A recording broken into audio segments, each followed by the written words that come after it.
क्यों चाहते हैं लोग वो भी ये चाहता है कि वो बैलगाड़ी की बजाय कार में घूमे। बिल्कुल, क्यों नहीं, और उसमें क्या बुराई है, उसमें क्या बुराई है? जी रिएक्ट करना चाहते हैं। नहीं, एक चीज और कहना चाहती हूँ कि लेफ्ट या ममता बनर्जी जैसे लोग टिक पाएंगे इस इकोनॉमिक लेड पॉलिटिक्स में? नहीं टिक पाएंगे वो लोग। जी परिमल जी, आप कुछ कह रहे थे। अगर किसान अपनी मर्जी से, जैसे बहुत सारे किसान हैं, हम भी मिलते हैं, वो कहते हैं कि मैं किसान हूं लेकिन मैं चाहता हूं मेरा बेटा नौकरी करे, मेरा बेटा पढ़े, शहर जाए।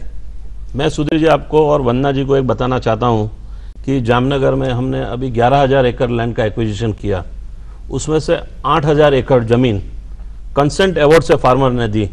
उतना ही नहीं, वो बताता है कि परिमल भाई आप बताइए कि अगला प्लांट आपका कहाँ लगने वाला है, क्योंकि पहली रिफाइनरी जब लगी थी तो 8,000 एकड़ जमीन थी, अभी 11,000 एकड़ है। और मैं आपको दावे के साथ बता सकता हूं कि जो अगली रिफाइनरी लगी थी उसमें जो फार्मर थे वो नई जमीन में भी वही आ गए कि उन्होंने वहां ले रखी थी कि कहीं ना कहीं कंपनी लगेगी तो हमको मौका फिर मिलेगा। वो फार्मर अपने नीचे रहता है, ऊपर रूम बना के कॉन्ट्रैक्टर को भाड़े पे दे देता है, सुमो चलाता है, 1000 से 1200 सुमो विलेजरों के चलते हैं। और मोर देन 260 करोड़ का फार्मरों ने बिजनेस के अंदर इन्वेस्टमेंट टर्नओवर किया है लास्ट 2 साल के अंदर। तो यहाँ पे ये बात हम जब कहते हैं कि फार्मर चाहता ही नहीं है, फार्मरों को जाता है लीडरों के द्वारा। अगर फार्मर 1 to 1 बैठते हैं तो अच्छी तरह समझते हैं। मोनिका के लिए कहना चाहती थी, आप तुम्हारा आर्ग्यूमेंट को लॉजिकल कंक्लूजन में ले जाओ। योर आर्ग्यूमेंट इज खेती करना बंद करो, अनाज उगाना बंद करो। क्या इनकी फैक्ट्रियां आपको खाने देगी? Petrochemicals feed you? Agrarian crisis is a deliberately Vandana ji, मैं आपको एक बात बताता हूं। मेरी मां किसान थी, मेरी मां के किसान की आमदनी में मेरी पीएचडी करवाई, मुझे बाहर भेजा।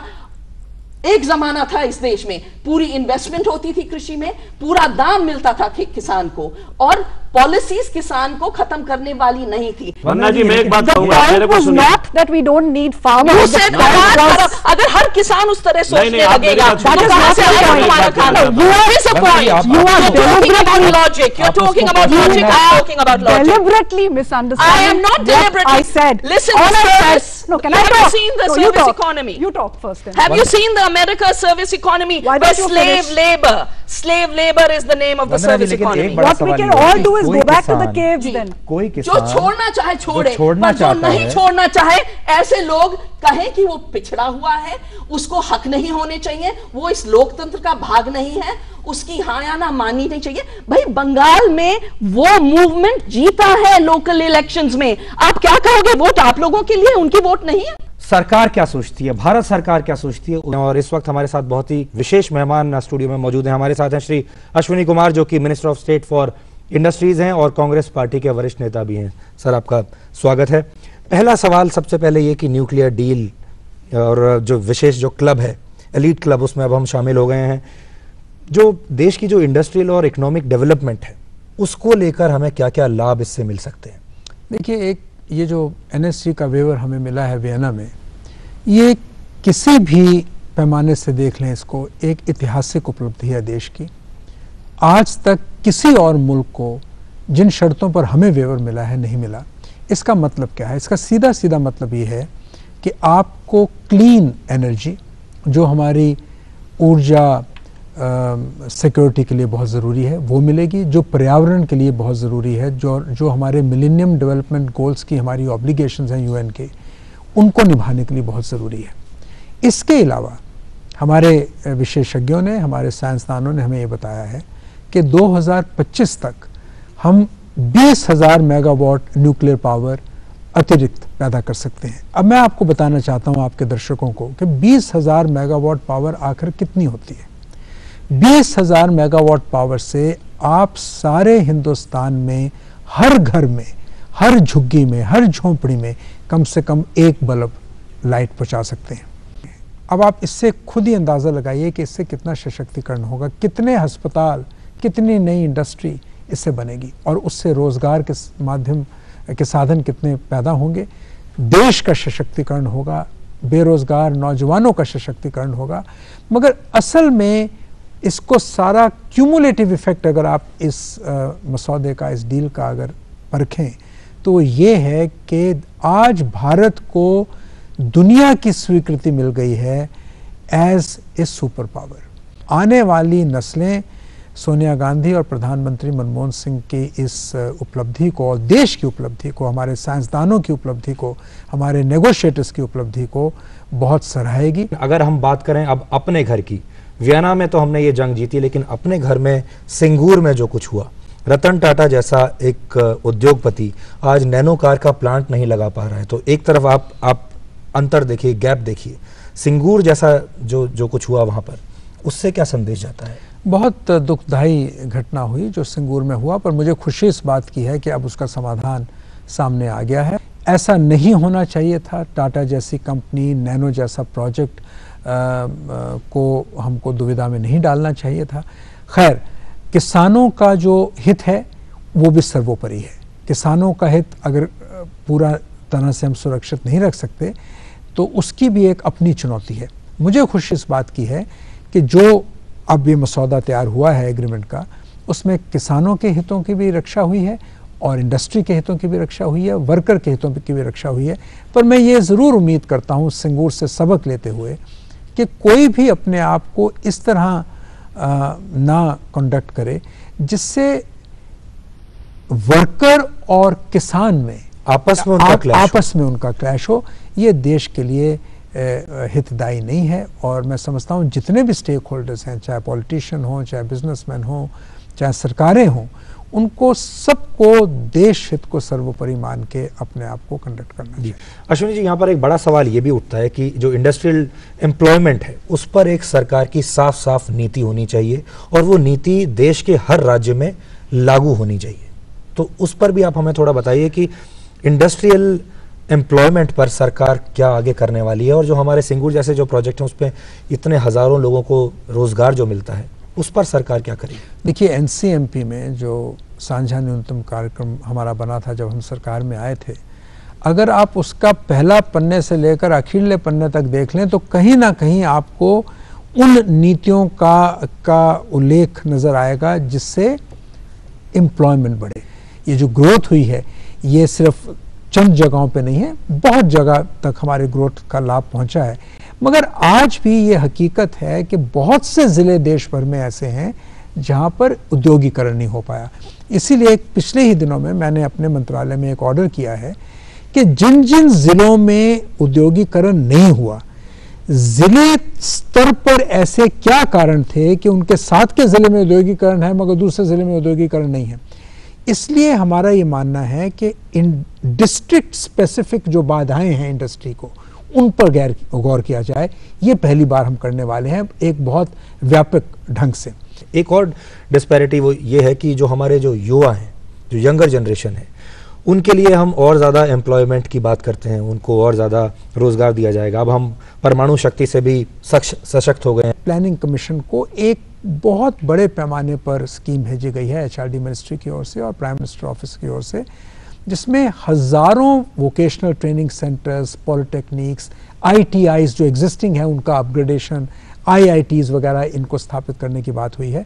मैं अपने ज़िले गुरदासपुर में, जो एक पंजाब का बैकवर्ड ज़िला है, मेरे को खुशी है ये बताते हुए कि टाटा कंपनी ने सीएमसी के माध्यम से एक वोकेशनल ट्रेनिंग सेंटर वहाँ खोला है। अश्विनी जी, आपका बहुत बहुत शुक्रिया, आप स्टूडियो में आए और आपने इतने अहम सवालों के बारे में जवाब भी दिए और जानकारी भी दी। और जितने हमारे दर्शक सुन रहे होंगे, खासतौर पर युवा जो सुन रहे होंगे, उनको ज़रूर एक दिशा मिलेगी आगे अपना भविष्य के बारे में योजना बनाने के लिए, प्लान करने के लिए। हमारी ये चर्चा इसी तरह से जारी रहेगी। और आखिर में आपका एक रिएक्शन हम लेना चाहेंगे। परिमल जी, वर्कर्स वर्सेस फार्मर्स, ये भी हमें देखने को मिला सिंगूर में।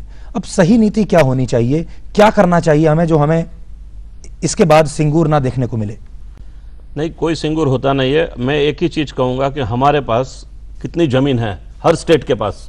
मैं वेस्ट बंगाल की बात नहीं करता हूँ, कोई भी एक स्टेट है उसमें कितनी ज़मीन है, कितना एग्रीकल्चर लैंड है, कितना वेस्टलैंड है, कितना फॉरेस्ट रिजर्व लैंड है, और कितना इंडस्ट्रियलाइजेशन है, कितना टाउन प्लानिंग का लैंड है जो जिसमें लोग रहते हैं।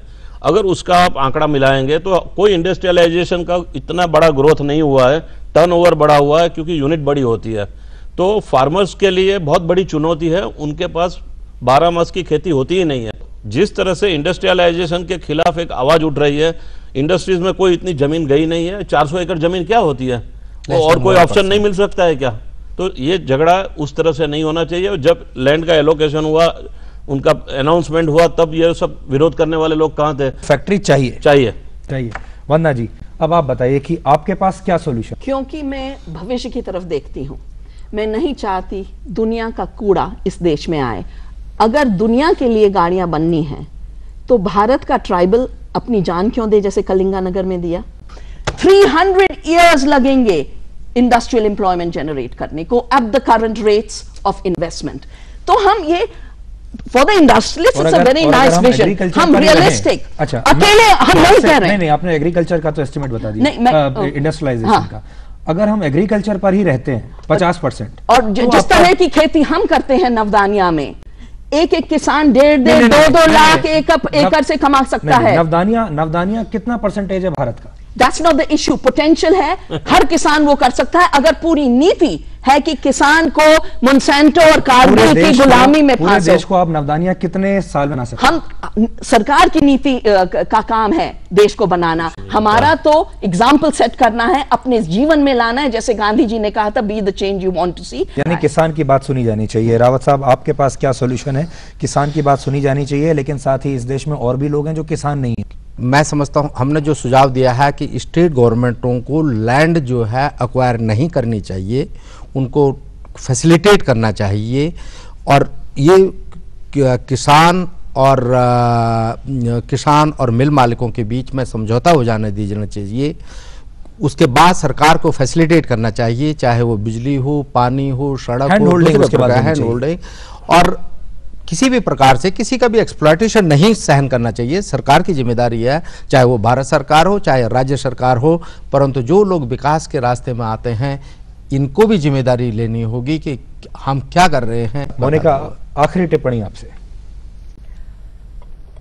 या तो हम लोग आगे जा सकते हैं जिस रास्ता अब पकड़ा है 1991 की लिबरलाइजेशन के बाद, या फिर वही छोटी छोटी चीजें लेके, छोटी पॉलिटिक्स लेके वहीं रह सकते हैं जहां 60 साल तक हम लोग स्टैटिक थे, बिल्कुल कोई प्रोग्रेस नहीं थी, कोई आगे नहीं बढ़ना था, वहीं पे टिके हुए थे सब लोग, और एक कुएं में जैसे क्रैब्स होते हैं, एक दूसरे को खींच खींच के नीचे लाते थे।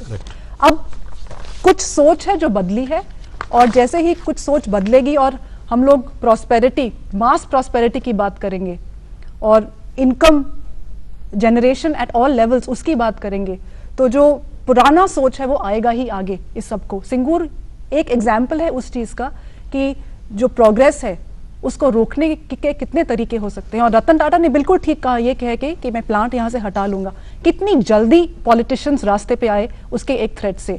तो मुझे लगता है मिसाल है बाकी इंडस्ट्रियलिस्ट्स के लिए कि call the bluff of the politician, educate करो लोगों को कि क्या पॉलिटिशियन का इसमें क्या अपना फायदा है, आपको गरीब रख के पॉलिटिशियन क्या उसको फायदा है वो बताना पड़ेगा। और जब जो लड़ाई है वो इकोनॉमिक मुद्दों पे होगी तब फिर देखते हैं हम लोग कहाँ जाते हैं। जी, आप सबका बहुत बहुत शुक्रिया। और जैसा कि हम बात कर रहे थे, सिंगूर एक बहुत बड़ा केस स्टडी है जिससे सीखने की जरूरत है। और शुरुआत में जैसा मैंने कहा था कि हमने वियना में बहुत बड़ी जंग जीत ली है, लेकिन अपने देश में हम लगातार जंग हारते जा रहे हैं, और एक जंग हमने हारी सिंगूर में, इसके बाद हम और ज्यादा जंग ना हारें।